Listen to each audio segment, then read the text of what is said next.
Bonjour à tous. Chine ouvre ses portes dans une trentaine de minutes au BHV de Dijon. 4 autres villes sont également concernées. Il s'agit de Limoges, Angers, Grenoble et Reims. Une arrivée qui ne fait pas l'unanimité. On le rappelle, le partenariat entre le groupe chinois et BHV a suscité une levée de boucliers parmi les commerçants et une partie de la classe politique. À Paris notamment, une centaine de marques ont quitté le grand magasin.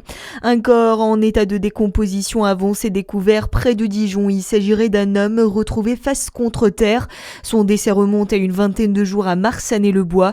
Une brigade spécialisée de la gendarmerie est intervenue hier soir. La zone a été sécurisée en attendant les résultats de l'autopsie. Opération de déminage à Longwy. Une bombe américaine de 250 kg datant de la Seconde Guerre mondiale a été découverte hier matin vers 11h sur le site de l'ancienne base aérienne 102. Les démineurs et la gendarmerie étaient sur place pour la neutraliser. Le trafic aérien était interrompu. Dans l'actualité également, sa gestion a été critiquée depuis plusieurs mois à la tête du musée du Louvre. Laurence Descartes a remis sa démission à Emmanuel Macron, le chef de l'État qui l'a accepté en saluant un acte de responsabilité.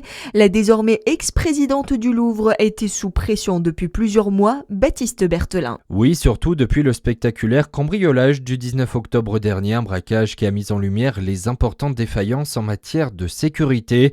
Dans un rapport publié début novembre, la Cour des comptes a notamment assuré que le Louvre avait privilégié des opérations visibles et négligé les investissements dans la sécurité.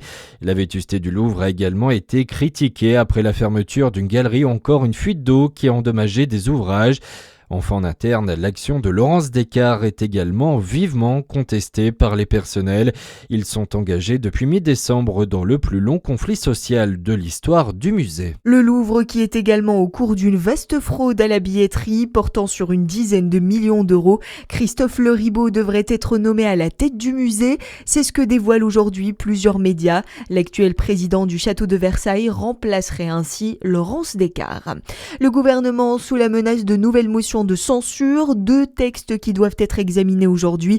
Ils ont été déposés par le Rassemblement national et la France insoumise pour protester contre la publication par décret de la stratégie énergétique de la France d'ici à 2035.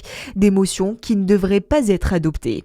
Et puis, les vins du Jura brillent au Salon de l'Agriculture à Paris.